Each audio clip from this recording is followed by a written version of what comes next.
आफादाव बि रान्थामुंजों मिथिजानाय बारग' एनडिएबि रिसिलाल ब्रह्मखौ दिनै खौरां लाहोयो एक्स एनडिएबि वेलफेयार एसोसिएशननि दैदेनगिरिफोरा।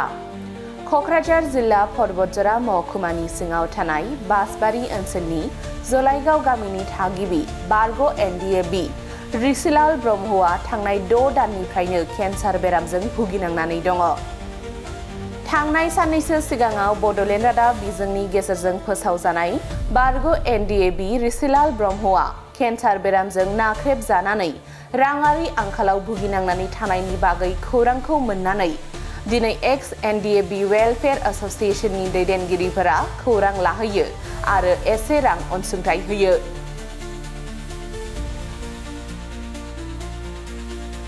उननि समाव माखासे गोनां जानाय रांखौ बिटिआरनि गाहाय खुंगिरि प्रमद बर'निसिम अनसुंथाइ हरनो थाखाय खावलायदों।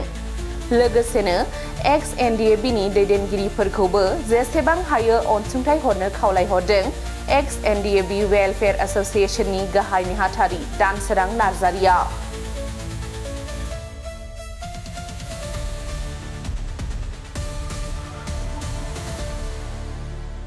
दिनै जों एक्स एनडिएबि वेलफेयार एसोसिएशन हिसाबै जोङो टीमैनो बिथांनि गोब्राब बेरामजों साग्लोबजानायखौ जोङो मिथिनो मोन्दों।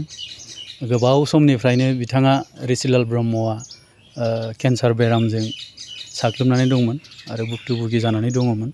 जोङो खोनानानै जोबोद दुखु मोन्दों। जों बिथांजों खाथियाव थानानै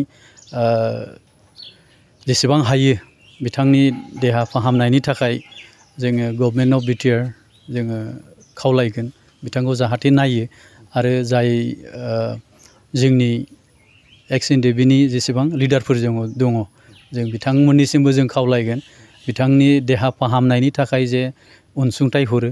बिथाङा 6 दानसो जाबायमोन केन्सार बेमारजों साग्लोबनानै थानाया। बिथां रिसिलाल ब्रह्म बिथाङा बासबारिनि जों दिनै बेखौनो नायफैदों। बिथांनि देहानि थाखायनो दिनै आंगो बिमायाबो 12 साननि सिगांनो गोमालांबाय। खोब दुखुनांथाव जाथाय जादों न'खरावहाय। जोङो बे दुखुनि समाव जों बिथांमोनजों थाफायो आरो जों अरायसम बिथाङा जे थाबैनो मोजां फाहामथाय लानानै गाहाम जागोन जों बेखौ इसोरनि खाथियाव जों खर' गंग्लायो। बिथांखौहाय फैगौ रबिबाराव गुवाहाटीसिम लांनानै मोजाङै मोजां फाहामथाय होनायनि राहा लामा लादों आरो जोङो जेसेबां हायो जोंनि बिटिआरनि मानगोनां चिफ प्रमद बर' सारनिसिमबो जों खावलायगोन जाहाथे बिथांनि फाहामनायाव जेन अनसुंथाइ हरनानै बेखौ मोजां देहा सुस्थ' देहा लाबोफिननायाव जेन बिथांनि हेल्प होनाया जेन खामानियाव होयो आरो जोङो इसोरनियाव बेखौनो अबंलावरो जों बेखौनो कामना खालामो। जों आर'ज गाबो जे जाहाथे बिथाङा थाबैनो थाब मोजां जायो।